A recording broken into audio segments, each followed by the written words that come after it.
अस्सलाम वालेकुम नाज़रीन, प्रोग्राम में आपको कहेंगे खुश आमदीद। मैं हूँ महविश अनस और मेरे साथ मौजूद हैं बोल न्यूज़ के एडिटर इन चीफ नज़ीर लगारी साहब। नाज़रीन, पाकिस्तान समेत दुनिया भर में कल यौम यकजहती कश्मीर मनाया गया, जिसका मकसद मोदी हुकूमत की और फ़ौज की जो सफाकियाँ हैं और जो जुल्म सितम कश्मीर में जारी है उसको उजागर करना और कश्मीरी बहन भाइयों को ये बताना था कि पाकिस्तानी कौम हर हाल में अपने कश्मीरी बहन भाइयों के साथ है। मुल्क भर में जल्द से जुलूस और रैलियाँ निकाली गईं और कश्मीरियों से यकजहती का इजहार किया गया और सबसे अहम बात यह थी कि कश्मीर का मसला आलमी सतह पर उजागर करने के बायस मकबूजा कश्मीर में वज़ीर आज़म इमरान खान के पोस्टर्स लग गए, जिन पर शुक्रिया इमरान खान और शुक्रिया पाकिस्तान दर्ज था। वज़ीर आज़म इमरान खान ने कल तकरीर भी की और उन्होंने ये कहा मोदी सरकार को कि एक दफ़ा फिर से मुज़ाकरात की पेशकश करते हैं, लेकिन मशरूत मुज़ाकरात की पेशकश वज़ीर आज़म की जानिब से की गई। उन्होंने कहा 5 अगस्त का जो कश्मीर में इक़दाम था उसको वापस लो मोदी, उसके बाद मुज़ाकरात करो। लगाई साहब से इस सारी सूरत हाल पर बात करेंगे। लगाई साहब, कल वज़ीर आज़म इमरान खान ने जो तकरीर की यौम यकजहती कश्मीर के हवाले से, उन्होंने एक दफ़ा फिर से मुज़ाकरात की दावत दी, लेकिन मुज़ाकरात को मशरूत कर दिया कि जो 5 अगस्त वाला इक़दाम था उसको वापस लें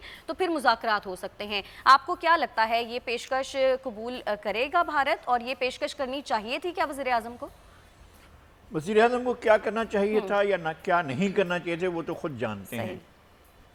हमारा नारा था कश्मीर बनेगा पाकिस्तान, और कश्मीरियों का नारा ये था जब कश्मीरी अपने लोगों की लाशों की तदफीन करते हैं, शहदा की तदफीन करते हैं, तो पाकिस्तानी परचम में लिपटे होते हैं। पाकिस्तानी परचम श्रीनगर में, बारामूला में, इस्लामाबाद में, वहाँ जितने भी उनके शहर हैं वहाँ पर जब भी कोई शहीद होता है तो उसको पाकिस्तानी परचम झंडा लहराते हुए ये अपना इंटीमेशन देते हैं, अपना ये रद्द अमल देते हैं कि हम पाकिस्तान के साथ हैं, हम पाकिस्तान का हिस्सा बनना चाहते हैं।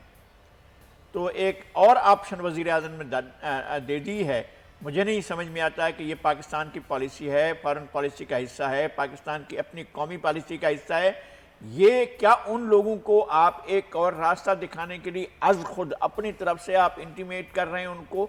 मतलब मुझे नहीं समझ में आया कि क्या चीज़ है ये जो वज़ीर आज़म ने कहा है, ये बात समझ आने से मकसद शायद कश्मीरियों को ये बताना है कि हर हाल में पाकिस्तानी उनके साथ हैं, आप जो भी फैसला करें, अगर आप अलग भी रहना चाहते हैं तब भी पाकिस्तानियों को कोई मसला नहीं। क्या उन्होंने कहा कि हम अलग होना चाहते हैं? क्या उन्होंने एलानिया इस बात का कहा है कि हम अपना एक परचम बना रहे हैं और इसमें अपने लोगों को ये आज़ाद कश्मीर का या आज़ाद जम्मू और कश्मीर का ये परचम है, हम इसके अंदर अपने लोगों को लपेट रहे हैं? वो कह रहे हैं कि हम पाकिस्तानी परचम लहराते हुए और अपने ताबूत पाकिस्तानी परचम में अपने लोगों की लाशें उसमें हम वो करके दफना रहे हैं, उसमें लपेट कर दफना रहे हैं, और कफन के तौर पर जो है ऊपर जो झंडा रखा जाता है एक हुर्मत के तौर पर, तो वो पाकिस्तान का परचम होता है जो ताबूत के ऊपर रखी होती है। तो उनको दूसरी राह दिखाने का मुझे समझ में नहीं आया। बहरहाल मैं एक बहुत खैर इस पर वजाहत भी की है वज़ारत ख़ारजा की जानिब से। लेकिन लगाई साहब ये बताइएगा कि जिस तरह से वज़ीर आज़म ने ये कहा मुज़ाकरात के बारे में मोदी सरकार को एक दफ़ा फिर से, आपको लगता है कि ये मुज़ाकरात ही बेहतर ऑप्शन है और मुज़ाकरात के ज़रिए ही मामलात हल हो सकते हैं? यकीनन हल हो सकते हैं। दुनिया में बड़े बड़े मामला मुज़ाकरात की मेज़ पर हुए। जंग के बाद क्या होता है? भारत को ये बात समझ नहीं आती। मैं कहता हूँ जंग के बाद क्या होता है? जंग के बाद तो ऐसा नहीं है कि जंग ही जारी रहती है, तो फिर उसके बाद सेटलमेंट होता है, उसके बाद मुज़ाकरात होता है। मुज़ाकरात की बेस जो है वो बिछाई जाती है और उसके बाद या तो सरेंडर होता है, और अगर सरेंडर नहीं होता है तो फिर मुज़ाकरात होते हैं। सब्सक्राइब करें और बेल दबाएं ताकि कोई खबर रह न जाए।